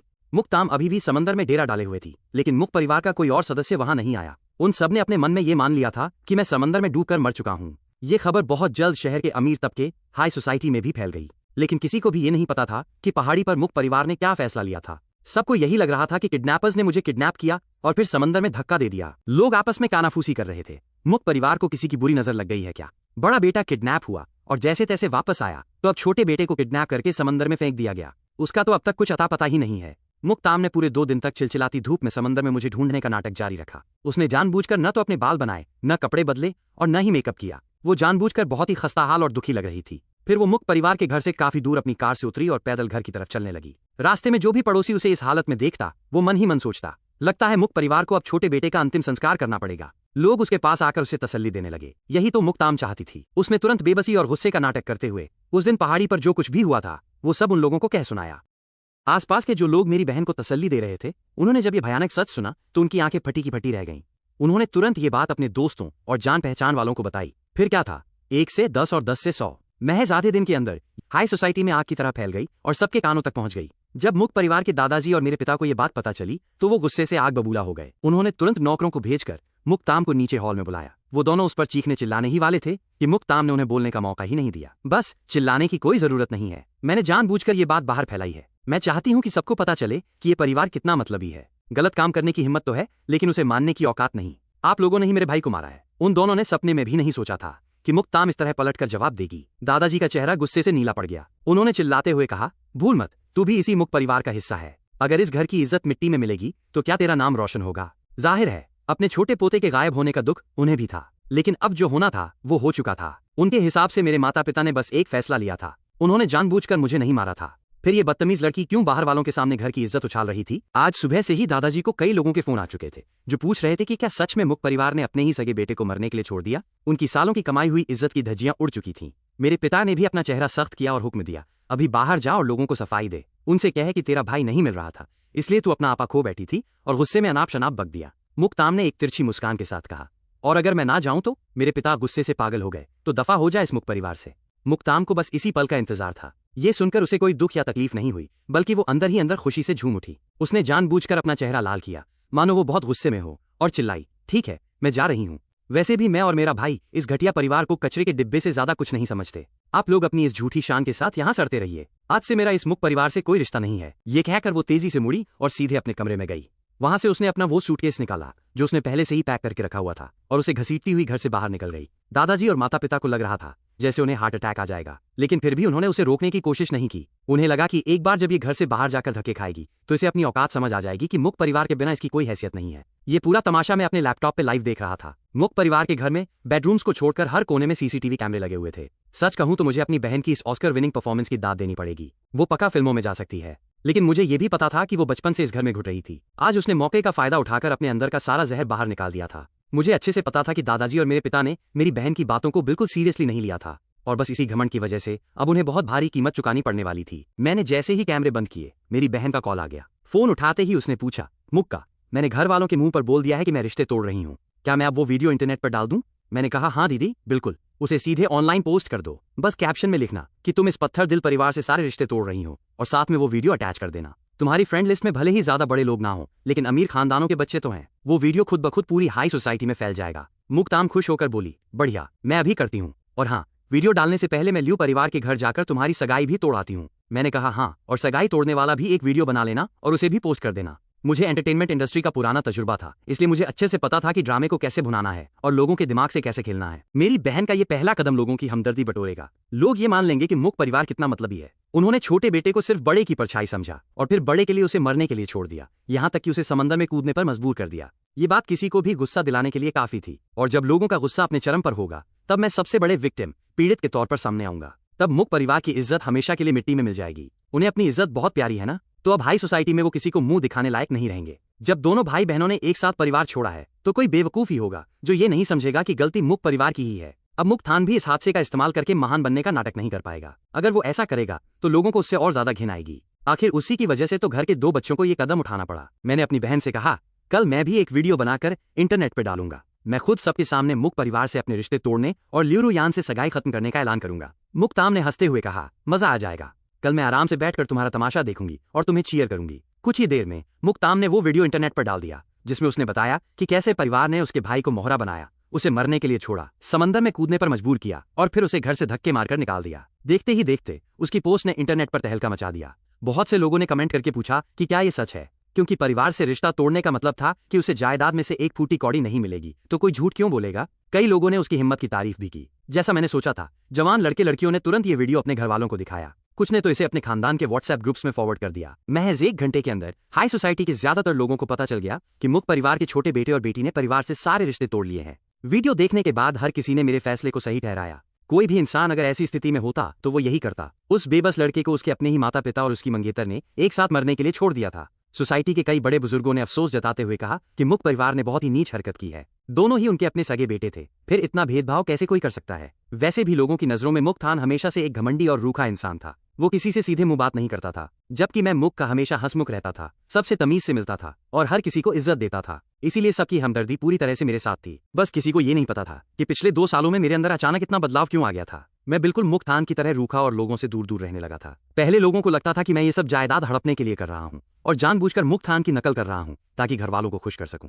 लेकिन अब उन्हें समझ आ रहा था कि असल में ये सब मुझसे मेरे ही माता पिता ने जबरदस्ती करवाया था। हाई सोसाइटी की कई औरतों को ये बात अच्छे से पता थी कि मैंने अपनी माँ की खातिर क्या कुछ नहीं किया था। उनकी सेहत के लिए मैंने खास जड़ी बूटियों वाला सूप बनाना सीखा था और एक्यूप्रेशर मसाज की ट्रेनिंग ली थी। और ये सिर्फ कहने की बात नहीं थी, मैं सच में रोज अपनी माँ के हाथ पैर दबाता था। उनके लिए बढ़िया से बढ़िया जड़ी बूटियां लाने के लिए मैं कहां कहां नहीं भटका। उसी की वजह से तो उनकी तबीयत में सुधार आया था। ये बातें सिर्फ मुक परिवार के नौकर ही नहीं बताते थे, बल्कि खुद मेरी माँ जब अपनी किटी पार्टीज में जाती थीं तो मेरे सीधेपन और सेवा की खूब तारीफें किया करती थीं। उस वक्त वो औरतें आपस में कहती थीं कि भले ही मैं ये सब जायदाद के लिए कर रहा हूँ, लेकिन फिर भी आज के जमाने में ऐसा सेवा करने वाला बेटा मिलना बहुत मुश्किल है। लेकिन अब जब उन्हीं लोगों ने देखा कि मुझे मेरे ही माता पिता और मंगेतर ने एक मोहरे की तरह इस्तेमाल किया और मुझे उस पहाड़ी से कूदने पर मजबूर कर दिया, तो हर किसी का दिल पसीज गया। उन्हें समझ आ गया कि मेरी वो सेवा और प्यार जायदाद के लिए नहीं था। उन सब ने मुझे गलत समझा था। साथ ही अब उन्हें मेरी माँ की हरकत पर बहुत गुस्सा आ रहा था। अरे अगर किसी का दिल पत्थर का भी हो तो 2 सालों की उस जी तोड़ सेवा से पिघल ही जाता। लेकिन जब चुनने की बारी आई तो उस औरत ने बिना एक पल सोचे अपने छोटे बेटे को मरने के लिए छोड़ दिया, और वो भी कितनी कड़वी बातें बोलकर। क्या कोई माँ अपने बेटे से ऐसे बात करती है? अब सबको समझ आ रहा था कि पहाड़ी से कूदने से पहले मैंने अपने परिवार से सारे रिश्ते तोड़ने का वो कठोर फैसला क्यों लिया था। मुक परिवार तो पूरी सोसाइटी में मजाक बन ही गया था, लेकिन इसके साथ साथ लियू रुयान को भी जमकर गालियां पड़ रही थी। किसी ने सपने में भी नहीं सोचा था कि वो असल में अपने मंगेतर के बड़े भाई यानी मुक थान से प्यार करती है, और उसने छोटे भाई को सिर्फ एक बैकअप की तरह इस्तेमाल किया। वो पिछले 1-2 सालों से मेरे साथ थी, लेकिन जब मौत सामने खड़ी थी तो उसने बिना पलक झपकाए मुझे मरने के लिए छोड़ दिया। लोग पहले उसे एक बहुत ही सुलझी हुई और अच्छे खानदान की लड़की मानते थे, लेकिन अब उन्हें उसकी असलियत देखकर घिन आ रही थी। वो वीडियो इंटरनेट पर डालने के तुरंत बाद मेरी बहन मुक्ताम अपनी कार से सीधे लियू परिवार के घर पहुंच गई। आज लियू परिवार के सभी लोग घर पर ही मौजूद थे। लियू रुयान की बहन मेरी बहन मुक्ताम की फ्रेंड लिस्ट में थी। जैसे ही उसने वो वीडियो देखा उसका चेहरा काला पड़ गया। उसने अपने सामने बैठी लियू रुयान को ताना मारते हुए कहा, वाह दीदी, मुझे तो पता ही नहीं था कि तुम मुक थान के प्यार में पागल हो। दिन रात उसके सपने देखती थी और उसके छोटे भाई को बस एक खिलौने की तरह इस्तेमाल कर रही थी। तुमने जो किया है ना, वो सच में बहुत ही घिनौना है। लियू रुयान का मूड पहले से ही बहुत खराब था। अपनी बहन के ये ताने सुनकर वो भी भड़क गई। ओह अच्छा, जब मुक थान गायब हो गया था तो क्या तू भी मुक्का के पीछे पीछे नहीं घूम रही थी? तू भी तो उसे अपना मोहरा बनाना चाहती थी। मुझे यहाँ ताने मारने के बजाय जा और अपने उस मुक थान को मनाने का कोई तरीका सोच। घर के बड़े बुजुर्ग इन दोनों बहनों को इस तरह कुत्ते बिल्लियों की तरह लड़ते देख मुक परिवार के भाइयों से और भी ज्यादा चिढ़ गए, खासकर उस मुक थान से। वो लड़का न सिर्फ मुक परिवार का लाडला था, बल्कि सोसाइटी की सारी अमीर लड़कियां भी उसके पीछे पागल थीं, और अब उसी की वजह से उनके घर की 2 बेटियां आपस में लड़ रही थीं। दादाजी लियू का चेहरा गुस्से से लाल हो गया। उन्होंने जोर से आवाज लगाई, बस करो, दोनों अपना मुंह बंद रखो। दादाजी अभी उन दोनों को डांटने ही वाले थे कि तभी उनके सेक्रेटरी ने आकर उनके कान में कुछ फुसफुसाया। दादाजी ने भवें से कौड़ी और कहा, उसे अंदर भेज दो। अगले ही पल मुक्ताम बड़े रुतबे के साथ कमरे में दाखिल हुई। उसने अपने फोन का कैमरा ऑन किया, उसे सीधा अपनी तरफ घुमाया और तेज आवाज में बोली, हेलो एवरीवन, आज मैं यहाँ लियू परिवार के घर आई हूँ अपने भाई की तरफ से उसकी सगाई तोड़ने के लिए। ये सुनते ही कमरे में बैठे लियू परिवार के सभी जवान लड़के लड़कियों ने लियू रुयान की तरफ देखा। सबकी आंखों में अब तमाशा देखने में मजा आएगा वाला भाव था। लियू रुये के चेहरे पर तो एक कमीनी सी मुस्कान आ गई। उसे अपनी बहन की बेइज्जती देखने में बड़ा मजा आ रहा था। साफ था कि मुक्ताम यहाँ शांति से बात करने नहीं आई थी। घर के बड़े बुजुर्गों का चेहरा गुस्से से तन गया। दादाजी लियू ने कड़कती आवाज में कहा, मुक परिवार की छोकरी, अगर तुझे तमाशा ही करना है तो अपने मुक परिवार के घर जाकर कर। मुक्ताम ने बेखौफ होकर अपनी भवें उठाई और जवाब दिया, दादाजी लियू, मेरा अब उस मुक परिवार से कोई लेना देना नहीं है, इसलिए मेहरबानी करके मुझसे बात करते वक्त उस परिवार का नाम बीच में मत लाइए। मैं आज यहाँ सिर्फ ये सगाई तोड़ने आई हूँ, आप लोग अपना काम चालू रखिए। फिर उसने लियू रुयान की तरफ देखा जिसका चेहरा गुस्से और बेबसी से काला पड़ चुका था। मिस लियू, उस दिन मेरे भाई ने तुम्हारे मुंह पर तुमसे ब्रेकअप कर लिया था और सगाई तोड़ दी थी, लेकिन इस बात को ऑफिशियली पक्का करने के लिए मैं आज खुद तुम्हारे घर आई हूँ। आखिर जब तुम दोनों की सगाई हुई थी तो दोनों परिवारों के लोग मौजूद थे, तो आज तुम्हारे घर वालों की मौजूदगी में ही इस सगाई को हमेशा के लिए खत्म करते हैं। लियू रुयान की आंखें ठंडी पड़ गईं। और अगर मैं सगाई तोड़ने के लिए राजी ना हूं तो? मुक्ताम ने एक व्यंग्यात्मक हंसी हंसते हुए कहा, मैं यहाँ तुम्हारी परमिशन लेने नहीं आई हूँ। मेरे भाई को तुम जैसी धोखेबाज लड़की में कोई दिलचस्पी नहीं है। मैं तो बस तुम्हें ये बताने आई हूँ कि मेरे भाई ने तुम्हें लात मार दी है।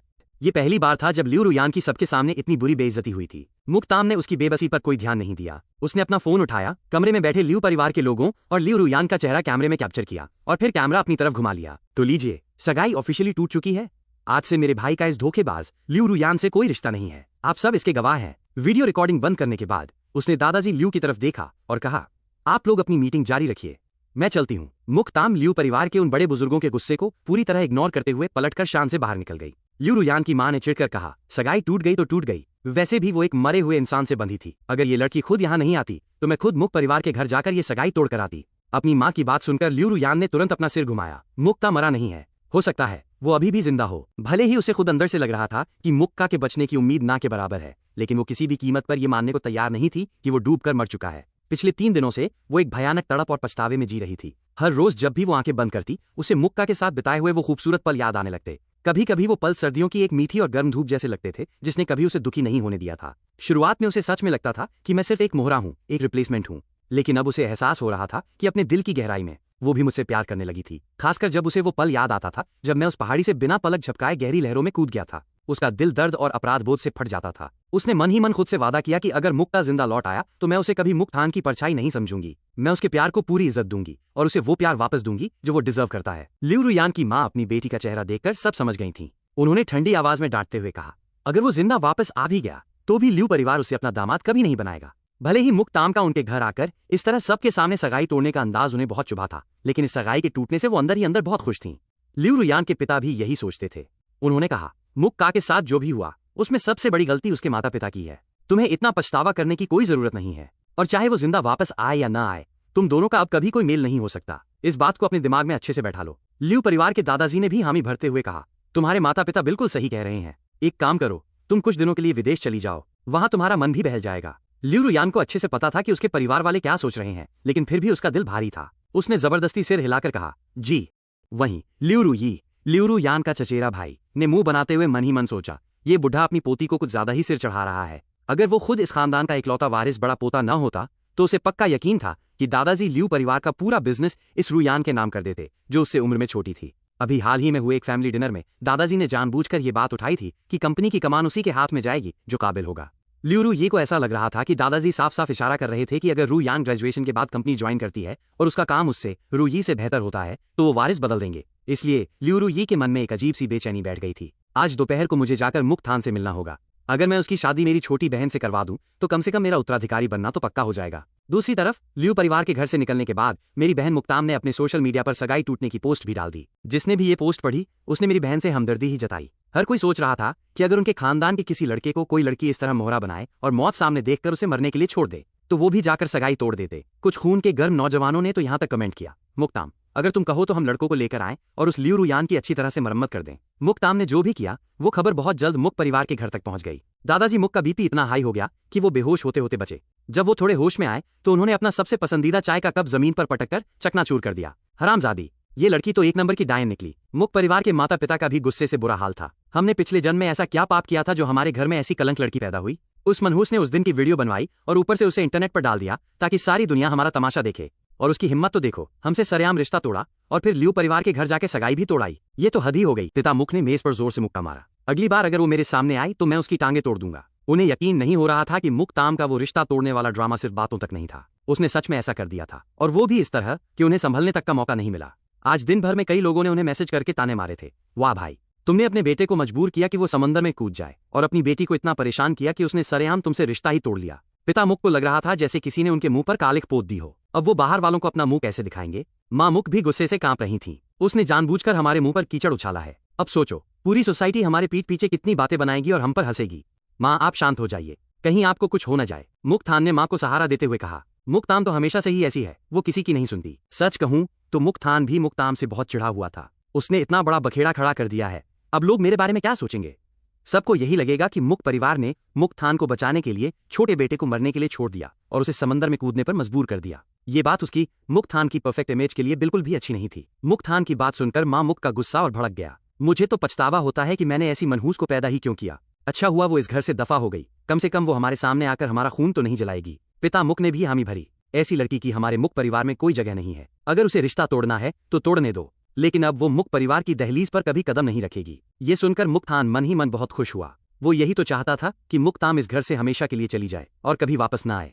बस अफसोस इस बात का था कि उस दिन पहाड़ी पर मैं अचानक पागल हो गया और समंदर में कूद गया। उसके प्लान पर पानी फिर गया था। पिछले 2 दिनों से मुक परिवार के घर का माहौल एकदम मरा हुआ था। माँ मुक को आदत पड़ चुकी थी, इसलिए वो पिछले 2 दिनों में कई बार भूल से आवाज लगा देती थी, मुक्का जरा मेरे पैरों में मसाज कर दे, या कभी कभी पूछ लेती थी, मुक्का आज खाने में क्या बनाएगा। और फिर अचानक उन्हें याद आता था कि मैं तो मर चुका हूँ। वो हड़बड़ा जाती थीं और बात बदलने की कोशिश करती थीं, लेकिन पीठ पीछे उन्होंने कई बार मेरे मरने के दुख में अपने आंसू पहुंचे थे।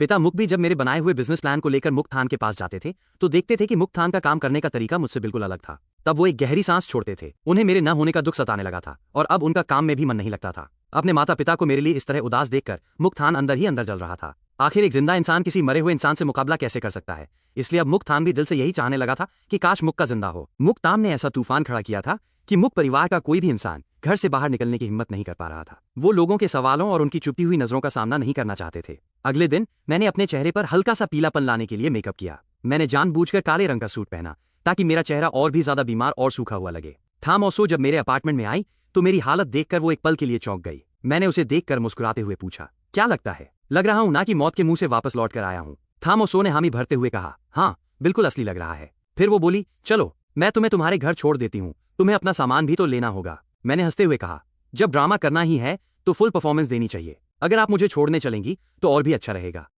मुझे पता था कि अब जब मैं दुनिया के सामने आऊंगा तो मैं ये सच नहीं बता सकता कि मैंने खुद पानी में जाकर अपनी रस्सियां खोली और बच निकला। मुझे थाम और सो को अपनी ढाल बनाना था। मैं सबको यही बताने वाला था कि मुझे समंदर में थाम और सो ने डूबने से बचाया और मुझे किनारे तक लाई। उसके बाद मैं काफी समय तक बेहोश रहा, इसलिए मैं इतने दिनों तक सबके सामने नहीं आ पाया। ये कहानी एकदम परफेक्ट और सच्ची लग रही थी। खासकर जब थाम ओसो इस कहानी का हिस्सा थी तो किसी को मुझ पर शक होने का कोई चांस ही नहीं था। हम दोनों नीचे गए और सबसे पहले मेरी बहन मुक्ताम से मिलने निकल पड़े। मुक्ताम ने जब मेरी ये बीमार और कमजोर सी हालत देखी तो वो घबरा गई। उसने चिंता से पूछा, तुमने तो कहा था तुम ठीक हो, फिर तुम्हारा चेहरा इतना सफेद क्यों पड़ रहा है? मैंने उसे प्यार से तसल्ली देते हुए कहा, अरे दीदी, ये सब मेकअप का कमाल है। ये सुनकर मुक्ताम ने राहत की सांस ली, लेकिन फिर भी तसल्ली के लिए पूछा, तुम सच में ठीक हो ना? मैंने सिर हिलाया, बिल्कुल ठीक हूँ। मुक्ताम के चेहरे पर एक अजीब सी चमक आ गई। बढ़िया, तो फिर चलो चलते हैं, मैंने उसे याद दिलाते हुए कहा। वहां जाकर वीडियो रिकॉर्ड करना मत भूलना, उसके बाद हम दोनों उसे एक साथ पोस्ट करेंगे। मुक्ताम ने सिर हिलाया, वो तो पक्का करूंगी। हम मुक परिवार के घर पहुंचे। मुक्ताम आगे आगे चल रही थी। मैंने एक बड़ी सी टोपी पहनी हुई थी जिससे मेरा आधा चेहरा छिप गया था, और थाम ओसो मेरे ठीक पीछे चल रही थी। किसी ने भी मेरे वहां होने पर ध्यान नहीं दिया। मेरी माँ ने जैसे ही मुक्ताम को देखा, उनका पहला रिएक्शन उसे ताना मारना ही था। क्या तूने हमसे सारे रिश्ते नहीं तोड़ लिए थे? फिर मुंह उठाकर वापस क्यों आ गई? मेरी माँ का इस तरह जहर उगलना सिर्फ मुक्ताम के लिए ही नहीं बल्कि मेरे लिए भी कोई नई बात नहीं थी। मुझे पुरानी यादों से पता था कि मेरी माँ एक बहुत ही साधारण परिवार से थी। जब उन्होंने मेरे पिता को डेट करना शुरू किया था तो मेरी दादी ने इस रिश्ते का बहुत विरोध किया था। शादी से पहले दादी मेरी माँ को बहुत जलील किया करती थी। वो हमेशा उन्हें छोटे खानदान की लड़की और मेरे बेटे के लायक नहीं कहकर ताने मारती थीं। यहाँ तक कि जब मेरी माँ मुक्तान के साथ प्रेग्नेंट हुई तब जाकर मेरे दादाजी ने फैसला लिया और आखिरकार उन्हें मुक परिवार की बहू के रूप में स्वीकार किया गया। लेकिन शादी के बाद भी दादी कभी मेरी माँ को पसंद नहीं करती थी। वो हमेशा उन्हें ताने मारती और उनका मजाक उड़ाती थी कि वो हाई सोसाइटी में घुल मिल नहीं सकती। इसी वजह से मेरी माँ अपनी सास दादी से बहुत नफरत करती थी। जब कोई बाहर वाला नहीं होता था तो वो दोनों बिल्लियों की तरह लड़ती थी। लेकिन जब मुक्तान पैदा हुआ तो उसके अगले ही दिन दादी को दिल का दौरा पड़ा और उनकी मौत हो गई। उसके बाद ही मेरी माँ मुक परिवार में एक इज्जतदार बहू बन पाई। दिक्कत ये थी कि बचपन में मुक्ताम बिल्कुल मेरी दादी जैसी दिखती थी, इसलिए मेरी माँ जब भी उसे देखती थी उन्हें अपनी सास याद आ जाती थी और वो अपना सारा गुस्सा मुक्ताम पर निकालती थी। उन्होंने मेरे पिता के कान भर भर कर मुक्ताम को एक नाकाबिल लड़की बना दिया था, जबकि कायदे से उसे कंपनी की जिम्मेदारी मिलनी चाहिए थी। वहीं मेरे पिता ने अपना पूरा ध्यान अपने बड़े बेटे को कंपनी का वारिस बनाने पर लगा दिया। मुक्तान बचपन से ही सब में सबसे आगे रहता था और उसने अपनी एक हीरो वाली इमेज बना ली थी, इसलिए दादाजी भी उसे ही ज्यादा मानने लगे थे। लेकिन मेरा स्वभाव ऐसा था कि मैं गलत को गलत और सही को सही कहने से पीछे नहीं हटता था, इसलिए मुक्ताम के कुछ बोलने से पहले ही मैंने बात काट दी।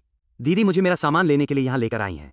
मैंने धीरे से अपनी टोपी उतारी और अपनी माँ को ठंडी नजरों से देखा। भले ही आप दीदी से इसलिए नफरत करती हूँ क्योंकि वो दादी जैसी दिखती हैं, लेकिन फिर भी आपको अपनी ही बेटी से इस तरह बात करने की कोई जरूरत नहीं है। मुक्ताम के साथ मुझे देखकर मुक परिवार के सभी लोग हक्के बक्के रह गए। मेरी माँ तो जैसे सदमे में आ गईं। मैंने अपनी भवें उठाते हुए ताना मारा, आपकी बातें सुनकर तो ऐसा लग रहा है जैसे आप चाह रही थी कि मैं सच में मर जाऊं। फिक्र मत कीजिए, भले ही मैं जिंदा लौट आया हूं, लेकिन मैं आपके लाडले बेटे के रास्ते में नहीं आऊंगा। मेरे चेहरे पर कोई भाव नहीं था, सिर्फ एक कड़कती हुई ठंडक थी। उस दिन पहाड़ी से कूदने से पहले ही मैंने साफ कर दिया था कि मैं ये घर छोड़ रहा हूँ और आप सबसे सारे रिश्ते तोड़ रहा हूँ। सच तो ये था कि मेरी माँ ने वो बात जानबूझकर नहीं कही थी। उन्होंने तो अपने मन में ये पक्का कर लिया था कि उनका छोटा बेटा समंदर में डूबकर मर चुका है, इसलिए मुझे अचानक अपने सामने देखकर उनके मुंह से हड़बड़ाहट में वो सवाल निकल गया था।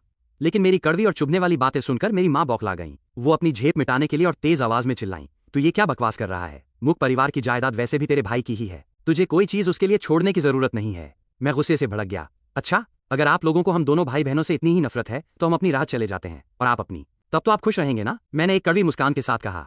3 साल पहले जब मुक्तान गायब हो गया था तब आप लोगों ने ही मुझे अपनी मनपसंद पढ़ाई छोड़ने पर मजबूर किया था। आपने ही मुझे कंपनी में एक गधे की तरह काम करने पर मजबूर किया और मुझे ये झूठा सपना दिखाया कि एक दिन मैं मुक ग्रुप का वारिस बनूंगा। मैंने आपसे कभी नहीं कहा था कि मुझे कंपनी दे दो, और अब जब आपका प्यारा मुक्तान वापस आ गया है और आपको मेरे जैसे बैकअप की जरूरत नहीं है तो आप तुरंत पलट गईं और कह रही हैं कि ये सब हमेशा से उसी का था। वाह, आपके रंग बदलने की रफ्तार तो गिरगिट को भी मात दे दे। मैं अंदर से दुखी था, लेकिन साथ ही मुझे इस बात की तसल्ली भी थी कि मैंने इनका असली चेहरा देख लिया है। शुक्र है कि मैंने समय रहते आप लोगों की असलियत पहचान ली, वरना सारी जिंदगी आप लोग मेरा खून चूसते रहते और मुझे पता भी नहीं चलता। मैंने आगे कहा, अब जब सब साफ हो ही गया है तो मैं भी सीधी बात करता हूँ। मुझे आप लोगों के इस घटिया खेल में एक मोहरा बनने का कोई शौक नहीं है। मैं अब तक सिर्फ इसलिए चुप था क्योंकि मैं खून के रिश्तों की इज्जत करता था। हाँ, मैं मानता हूँ कि बचपन से मुझे माँ का प्यार नहीं मिला, इसीलिए मैं हमेशा आप लोगों के पीछे भागता था और आपकी हर बात मानता था। मुझे लगता था कि शायद ऐसा करने से आप हम भाई बहनों को थोड़ा प्यार दे दें, लेकिन आखिर में आपने क्या किया? आपने हमें पूरी तरह से तोड़ दिया। मेरी माँ को पहले से ही मेरे समंदर में कूदने का पछतावा था। पिछले कुछ दिनों से वो चैन की नींद नहीं सो पाई थी और अंदर ही अंदर घुट रही थी। लेकिन अब जब उनका वो हमेशा चुप रहने वाला और बात मानने वाला बेटा उनके सामने खड़ा होकर उन पर ऐसे इल्जाम लगा रहा था और उनसे हमेशा के लिए रिश्ते तोड़ने की बात कर रहा था, तो वो ये सब बर्दाश्त नहीं कर पाई। वो चिढ़कर चिल्लाईं, प्यार की कमी? तू क्या बकवास कर रहा है? क्या बचपन से लेकर आज तक तुम दोनों भाई बहनों को पैसों की कोई कमी रही है? मुझे उनकी बात सुनकर हंसी आ गई। वाह, तो आपको लगता है कि बच्चों को पैदा करके उन्हें सिर्फ रोटी कपड़ा दे देना ही माँ बाप का फर्ज होता है? अगर आपने अपने हर बच्चे के साथ ऐसा ही किया होता तो हमें कोई शिकायत नहीं होती। लेकिन मुक्तान, उसे तो आपने प्यार और देखभाल के छांव में पाला, और हम दोनों, हमें आपने नौकरों के भरोसे छोड़ दिया। आपने मुक्तान के लिए रास्ता साफ करने के लिए हम दोनों भाई बहनों का भविष्य बर्बाद कर दिया। दीदी को एक नाकाबिल इंसान बनने पर मजबूर कर दिया, और आप कहती हैं कि आप हमारा भला चाहती थीं। क्या कोई असली माँ बाप ऐसा कर सकते हैं? ऐसी घटिया हरकतें तो सिर्फ सौतेली माँ करती है। लेकिन आप तो हमारी सगी माँ है। अगर दीदी ने चुपके से डीएनए टेस्ट न करवाया होता तो मुझे पक्का शक होता कि हम आपके बच्चे हैं भी या नहीं। मैं बिना रुके बोलता गया, मैं ये नहीं कह रहा कि आपने हमें पाला नहीं, लेकिन वो तो आपका फर्ज था। कानून के हिसाब से माँ बाप को अपने बच्चों को पालना ही पड़ता है। अगर आप हमें सड़कों पर फेंक देती तो वो एक जुर्म होता। और वैसे भी मुख परिवार अपनी झूठी शान के खातिर इतना बड़ा कलंक तो नहीं सह सकता था ना। मैं एक पल के लिए रुका और फिर बोला, इसीलिए भले ही हम आज आपसे सारे रिश्ते तोड़ रहे हैं, लेकिन कल को जब आप बूढ़े हो जाएंगे तो कानून के हिसाब से हम आपके लिए सबसे बढ़िया ओल्ड एज होम, वृद्धाश्रम ढूंढेंगे, ताकि आप आराम से अपनी बुढ़ापे की जिंदगी जी सकें। वहां आपको वो सब कुछ मिलेगा जो आपने हमें दिया था, पैसा, लेकिन प्यार बिल्कुल नहीं। और हाँ, ये बात हम आज ही रिश्ते तोड़ने वाले एग्रीमेंट में लिखवा सकते हैं। मेरी माँ मेरी ये बातें सुनकर पूरी तरह से सुन्न पड़ गईं। उनका चेहरा कभी सफेद होता तो कभी नीला। वो कुछ देर तक ऐसे ही खड़ी रहीं। उनके मुंह से एक शब्द नहीं निकल रहा था। वो गुस्से से पागल हो रही थीं, लेकिन अंदर ही अंदर उन्हें अपनी गलती का एहसास भी हो रहा था, क्योंकि मैंने जो भी कहा था वो एकदम सच था। उन्होंने सपने में भी नहीं सोचा था कि जो बेटा समंदर में डूबने से बच गया है उसकी जुबान मुक्त आम से भी ज्यादा तेज और जहरीली हो जाएगी। मेरे पिता को भी अंदाजा नहीं था कि उन्होंने मुझे इतनी गहरी चोट पहुंचाई है, लेकिन वो अभी भी खुद को यही दिलासा दे रहे थे कि उन्होंने जानबूझकर कुछ नहीं किया। आखिरकार उनके बड़े बेटे ने 3 साल तक नर्क झेला था। वो बस उसे दोबारा खोने से डरते थे। उन्हें भी कहीं न कहीं लगता था कि उन्होंने मेरे साथ गलत किया है, लेकिन इस तरह अपने ही बेटे से सरेआम ताने सुनना उन्हें बर्दाश्त नहीं हो रहा था।